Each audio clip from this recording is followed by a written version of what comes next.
Iba pang balita, patok na panregalo ang coffee mugs tuwing Pasko dahil bukod sa kapaki-pakinabang na pasok ba ito sa budget. Pero maging mapanuri sa pamamili ang ilang mumurahing mug na sinuri ng Eco Waste Coalition na kitaan ng nakalalasong kemikal. Balitang hatid ni JP Soriano. 3 beses sa isang araw kung magkape ang medtech na si Chris. Ang mga makukulay na mugs na ito na regalo sa kanya noong nakaraang Pasko ang pinakamadalas niyang gamitin. Balak sana ni Chris na magregalo ng mga mugs bilang giveaway sa darating na Pasko. Pero paalala ng Eco Waste Coalition, mag-ingat sa mga nagkalat na mumurahing coffee mugs na may makukulay na Christmas designs. Sa 35 samples kasi ng coffee mugs na binili ng grupo mula sa maliliit na tindahan sa Quiapo, Divisoria, Alabang at sa Cubao, lumabas sa kanilang pagsusuri na kontaminado ang mga ito ng mga nakalalasong kemikal gaya ng chromium, arsenic at lead. Sa 35 mugs na tinest ng Eco Waste Coalition ay lahat nagpositibo sa pagkakaroon ng sobra-sobrang lead. At karamihan nga sa mga mugs na tinest nila ay made in China. Ang mataas na lead content ay nakita raw mula sa mga makukulay na pinturang disenyo na tinatawag na lead glaze. Imagine mo na lang na bukod sa hinahawakan mo ito,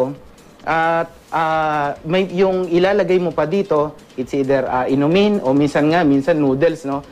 Pinaglalagyan din natin ito. Ay nilalapit pa natin ito sa ating bibig na kung saan yun yung pinaka-raw, isa sa pangunahing route of exposure para magkaroon ng chemical ang ating katawan. Ang lead ay isang neurotoxin, pangunahing inaatake nito ay ang utak. Sabi nga chemical na pwedeng sumira ng central nervous system. Ayon sa Eco Waste Coalition, umabot sa mahigit 12,000 lead parts per milyon ang nakita sa mga mugs na dapat sana'y 90 ppm lamang. Iwasan na natin yung may maraming disenyo, kung pwede nga sana ay plain na lamang, at magpabuti tayo ng mensahe sa industriya na gumagawa ng mga ganito na tayo ay naghahangad na ngayon ng mas ligtas na mga produkto. Naibigay na raw ng Eco Waste Coalition sa Food and Drug Administration ang resulta ng kanilang pagsusuri.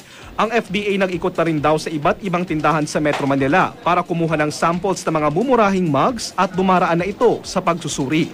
Agad daw ilalabas ng FDA ang listahan ng mga produkto o klase ng mga mugs at glass na di dapat bilhin sa lalong madaling panahon.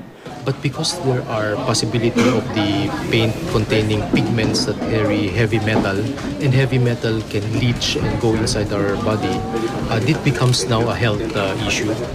So somebody has to take the lead. At habang wala pang nailalabas sa listahan ng FDA, si Chris magdadalawang isip na raw muna sa pagbili ng mga mumurahin at makukulay na mugs.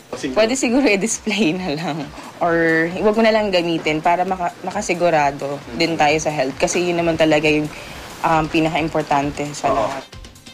JP Soriano, GMA News.